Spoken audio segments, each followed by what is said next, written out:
Se Deus existe, olha que história muito boa. Deus é um bom narrador, né? Ou quem inventou isso é muito bom de narrativa.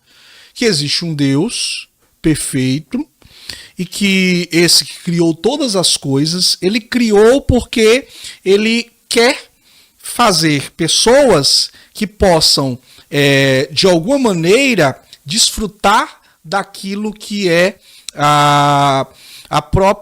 o próprio prazer de criar, né? Então veja, se eu já criei alguma coisa, então Dan Silva, quando faz um bom programa, você ouve assim, às vezes fica gravado e fala, rapaz, que coisa boa, que coisa maravilhosa. Um artista diz, que coisa maravilhosa, é muito bom. Veja, aqui não goste, ok. Mas veja. Mas nunca será bom para todo mundo. Exato. E nem o mal para todo mundo. O que acontece é que, agora, esse Deus, ele então cria criaturas que ele coloca nas criaturas a capacidade de criar, porque agora essas criaturas vão levar a sua imagem para ser para poder transmitir a sua imagem a todo mundo.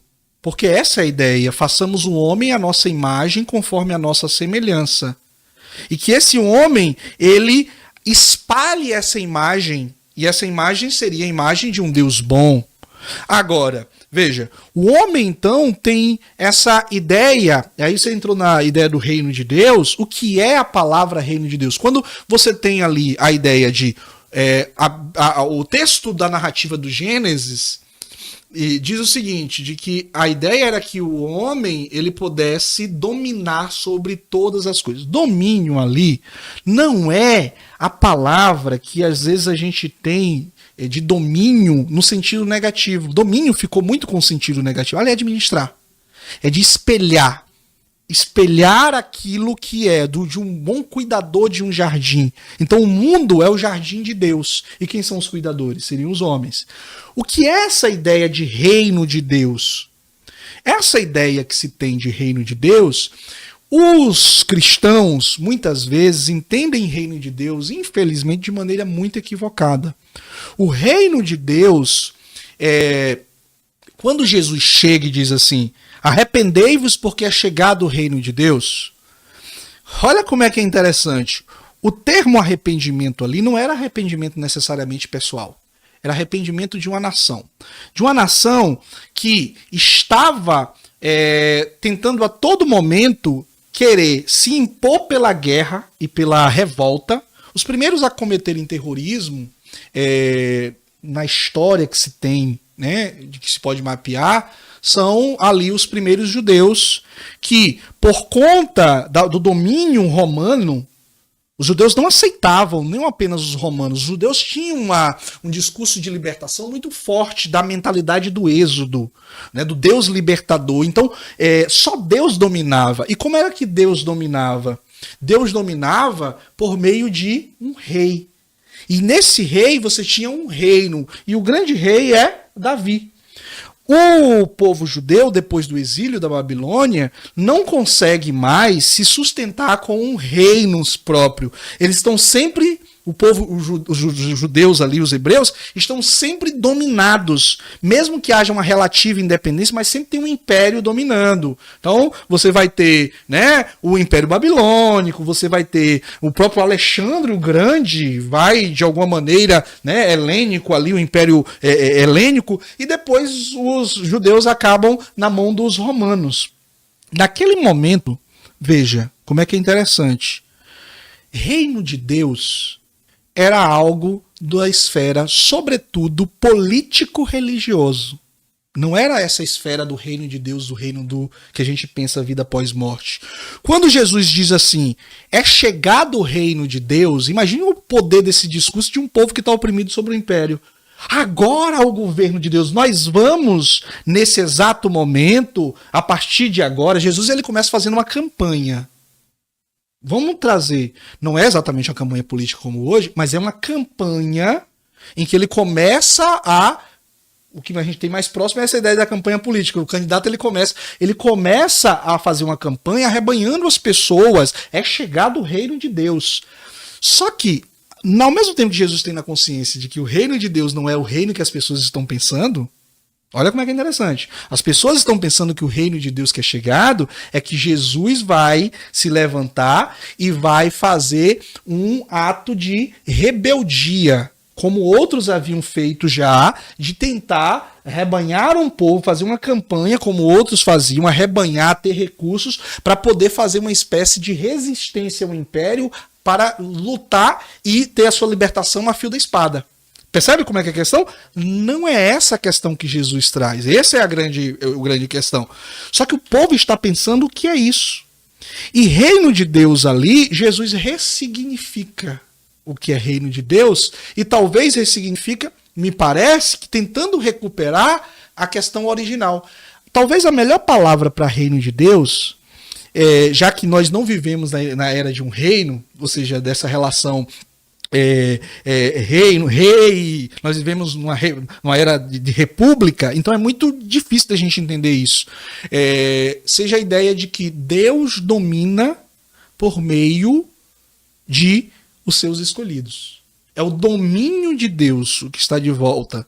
Só que para o judeu, o domínio de Deus seria, para ele, naquele momento, vai tomar de assalto, dar um golpe nos romanos e agora expandir o reino, né, de Israel sobre os demais reinos, inclusive subjugando os demais povos. E a fazer avançar o reino de Deus nesse sentido, que é que muitos cristãos tentam resgatar. Só que não é isso que Jesus vem dizer. Por isso que Jesus decepciona. Jesus é uma decepção para muita gente. Por isso que Jesus seria uma decepção para muita gente hoje. Sobretudo para muita gente que lida com essa relação de política e religião. Porque as pessoas estavam esperando que Jesus pegasse na espada e arrebanhasse um grupo de rebeldes. Quando Jesus é crucificado entre dois rebeldes, não são dois ladrões de galinha, dois ladrões de carro. A palavra ali são salteadores. O que são salteadores? Né? Porque é que, por exemplo, Barrabás ele é libertado. Gente, a Barrabás, as pessoas escolhem, a turma escolhe Barrabás porque Jesus é uma decepção. Em que sentido Jesus é uma decepção? Jesus ele começa tão bem, falando do reino de Deus, e reino de Deus era nós vamos agora conseguir vencer Roma. E Jesus é uma decepção nesse sentido para essa multidão, não toda a multidão, mas essa multidão, porque o Barrabás é um rebelde. Barrabás é uma espécie de revolucionário. E ele era um dos líderes revolucionários que naquele momento tem um barril de pólvora na Judéia daquela época. E a Galileia também, né? Aquela região da Palestina da época de Jesus era um barril de pólvora. O povo judeu era o povo mais insubmisso que tinha do Império Romano. Quem vai escrever isso é o Flávio Josefo, um historiador daquela época. Ele vai dizer, o imperador não sabia direito o que fazer com o povo judeu, porque o povo judeu era tão orgulhoso nesse sentido de que ninguém nos domina. Então a todo momento estava tendo revolta, a todo momento estava tendo ali essa insubordinação. O que acontece? O povo, então, na expectativa de que Jesus ia tomar de assalto, como um rebelde, o reino, ou seja, o império ia libertar Israel, quando vê que Jesus está na cruz, gente, esse cara não vai fazer nada, vamos soltar Barrabás. É o mais lógico. Dois outros que são crucificados, eles são salteadores. O que é o salteador? Era uma técnica. Então, tinha a formação romana, ok? Eles eram especialistas em vir e saltar, e ao saltar ele ia na jugular, certo? Ele ia na jugular e matava o soldado. Então, não é ladrão nesse sentido. Percebe que não é ladrão de galinha? Não era assaltante. Percebe?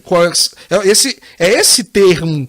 Então, ele está sendo ali julgado nesse sentido. Aí por isso que ele diz assim, esse aí, ou seja, nós devemos, o ladrão vai dizer, nós devemos, mas esse aí nada fez. Nada. Ou seja, nós provocamos revolta. É tanto que existem outros cristos que fugem após Jesus, que vai culminar na destruição de Jerusalém, porque outros cristos, ou seja, outros que vieram pregar o reino de Deus, que queriam justamente colocar ali em questão, você tem esses sujeitos que arrebanham um grupo e faz com que o Império Romano venha e destrua Jerusalém e se cumpra a profecia de Jesus, que não sobraria pedra sobre pedra. E é a partir desse momento que o povo judeu se espalha por todo. Vai ter toda ali uma questão, e ali você começa a ter a diáspora. Os judeus sofreram várias diásporas, mas essa é uma delas, e talvez aqui culmina no seu retorno apenas depois da Segunda Guerra Mundial.